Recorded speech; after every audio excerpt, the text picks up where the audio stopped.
my first Christmas in Minnesota, and I've heard wonderful things about Smith's Greenhouse. I'm here to meet with Linda, and I'm looking forward to it.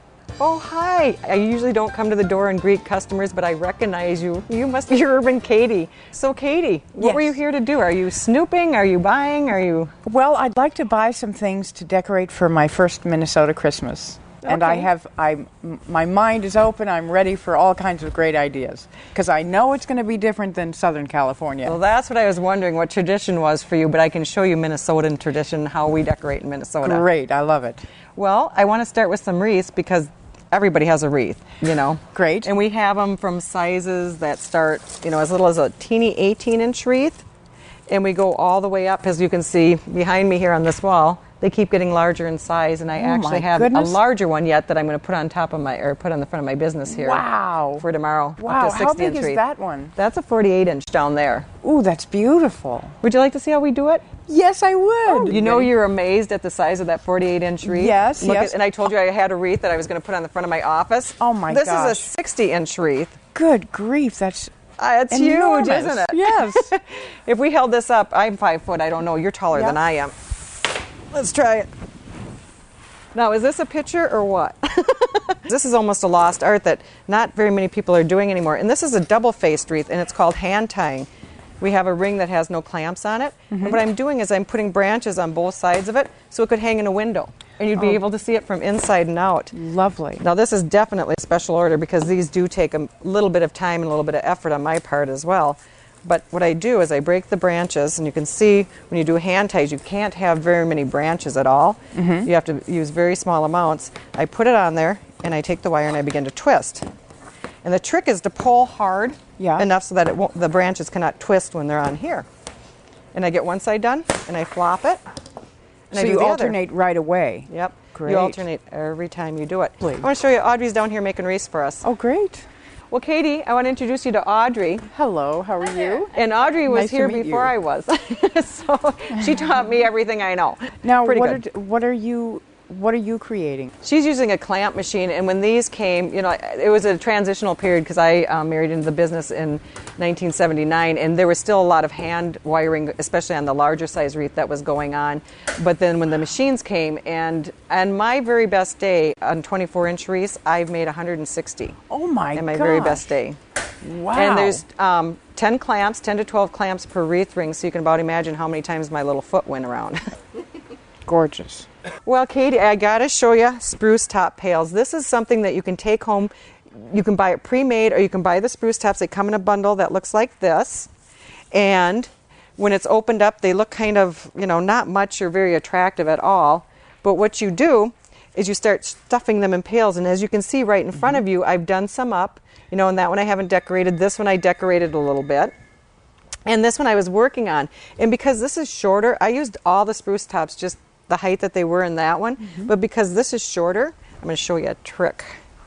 I cut them down a little bit so I could get what I wanted. Oh, I see. And this is all we're doing is the pails have dirt in them, just basic garden dirt. Because most people pull their plants out, and you didn't have a chance to garden yet. Right. But most people pull their plants out, and then they save the soil, and then you just push the tops in.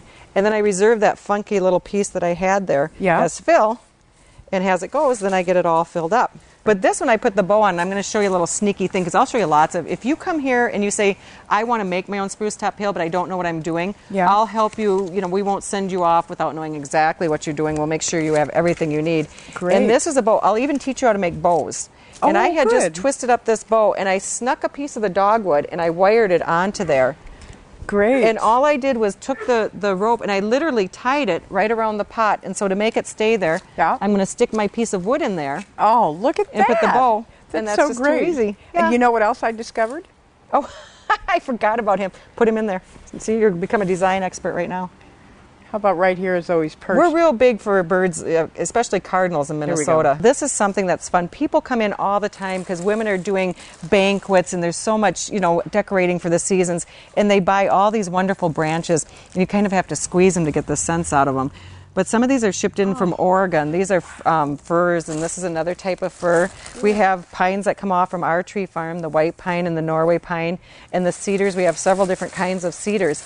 And one of the favorite classes that the women come every year, we have beta women that come in different groups, is to make something like baskets. They love to stuff branches into baskets. Could line this with a bag like this, some kind of, Sure.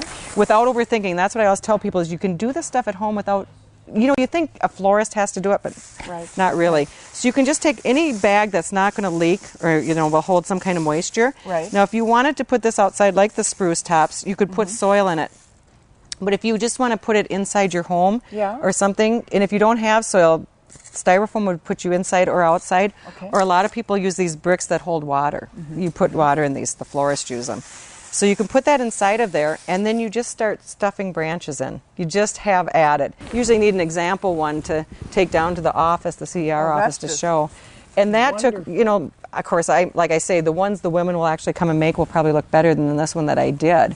But I just threw some branches in there. Beautiful. I think I could do that too. And I love this bow. I think it's just beautiful. Are you going to put a tree in your house? I'd love to, yes.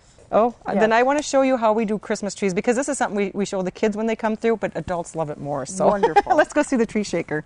Can't wait. What the heck is this thing?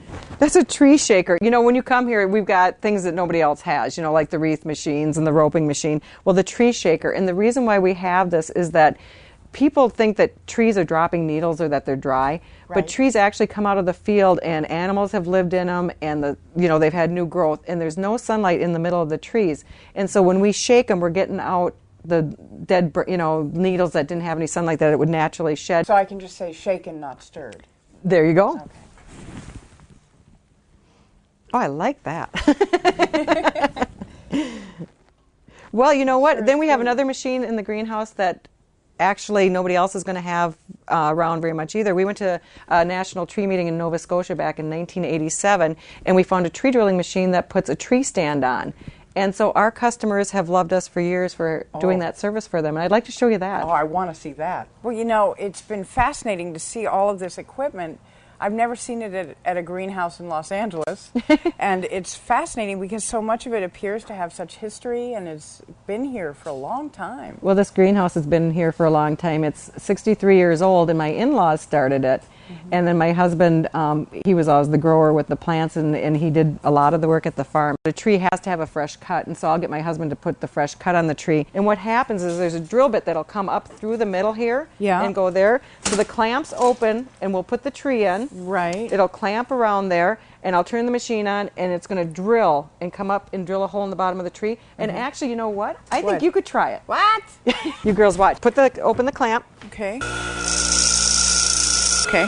Still hot. A 3-foot in diameter stand would work with a tree that's 6 or 7 feet tall. Right. Do they come in bigger sizes or smaller sizes? We have these in 2 different sizes, but this stand, this size will do this tree. And the reason why we have had these for, it's been over 20 years now, is that you're going to see as soon as we set this up. Usually before we put the tree stand on, we put a tree bag on it, so that when the person goes home, all they have to do is pull the tree bag down. But just because I'm showing you this right now, we're just going to put the stand on. Great. And you're going to see how easy this is and why we use this. And plus the water pan, and we have larger pans that go on there as well, hold enough water that you're not under the tree every 5 minutes. Oh, good. Because it's real important to keep water in a tree. Yeah. I'm going to get somebody bigger than me to pound it on. Because we actually do the work for you, and you just take it home, and it's ready to go. So marriages have been saved. Many a marriage has been saved. Great. Well, Katie, I want to introduce you to my husband, Chuck. Hello. And he's going to show us how to make roping. I don't touch this machine because, as you can see, when that goes around, I want to keep my knuckles on. Oh, yeah. And he knows what he's doing. Oh, yes, I can see where knuckles are very precious. Well, the way this works is a string comes down through the middle here and has this spins. It wraps around there that attaches the branches to, and that's why we call it roping. Some people call it garland, but I think that's why roping is stuck with us. And so roping has, you can see that it does look like it's almost circular because he puts a branch, he alternates every time, just like I was doing with that handmade wreath. That's right. Well, okay, so I've been driving around southern Minnesota a lot, and I've seen so many wonderful traditions starting in terms of decorating. And one thing that I love is the garlands. Oh. And I love the scalloped look, but I've never known exactly how to do that. It's easy. And garland hanging is extremely easy. This happens to be a mixed, roping that I have handy here. And so since we're standing in front of this fence, let's just go with this. Okay. If this is a 6-foot fence, let's just pull it straight to begin with. Straight.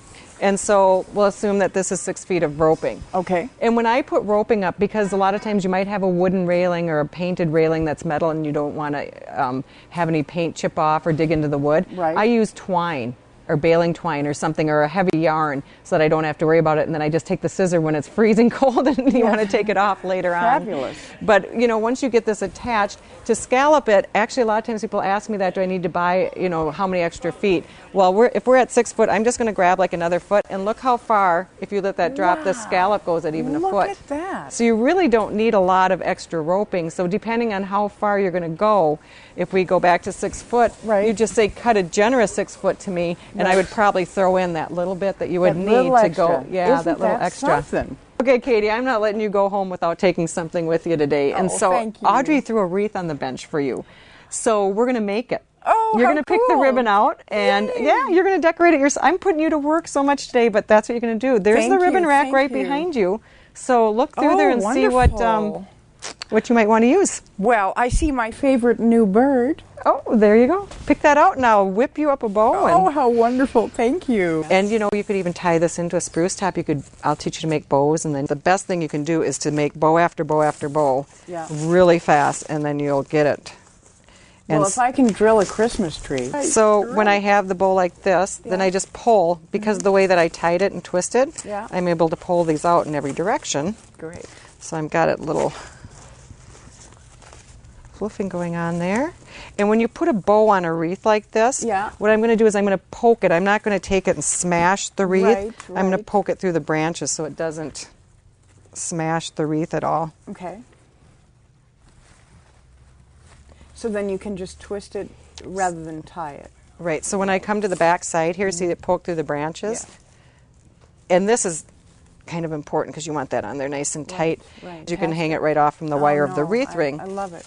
But we've got our bow. That is so lovely. Thank you. And look at that. A cardinal ended up right in the middle of the loop. Is that pretty? That's so great. So I don't know. What do you think? We've got cones here. Yeah. Have you started your Christmas shopping yet? No, but I'm going to start here. This is a beautiful store. Oh, well, that's lovely to hear. We have a lot of different things. Why don't you grab the other set of cones, and you can just, like I say, I love to put you to work, because wherever you, somewhere in there. So I just swing them around this way, right? And you're going to just split the branches apart. Okay. And then I just twist them once or twice if there's enough. Like that, I guess. Absolutely. Yeah. And then I don't know if I twisted pull the branches to either side of it. There we go. We might have to get a couple picks in here too or something, but even one pick right there. I like that. I think that's perfect. There you go. Yeah, look at that beautiful I messed up your bow. I'm sorry. Oh, no.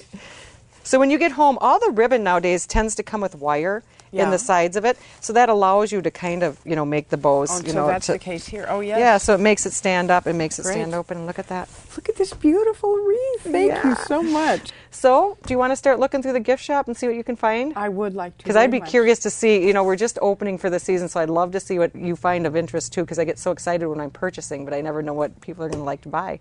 Terrific. I'll let you start through and I'll follow you and see what you like. Thank you. Well, I am so excited with everything I've learned here today about how Minnesotans celebrate Christmas. And this is my first Christmas here, and I've loved spending the day with Linda at Smith's Greenhouse. I just love my wreath. Isn't it beautiful? And I hope that you all enjoy your season. I know I'll be enjoying my first holiday season here.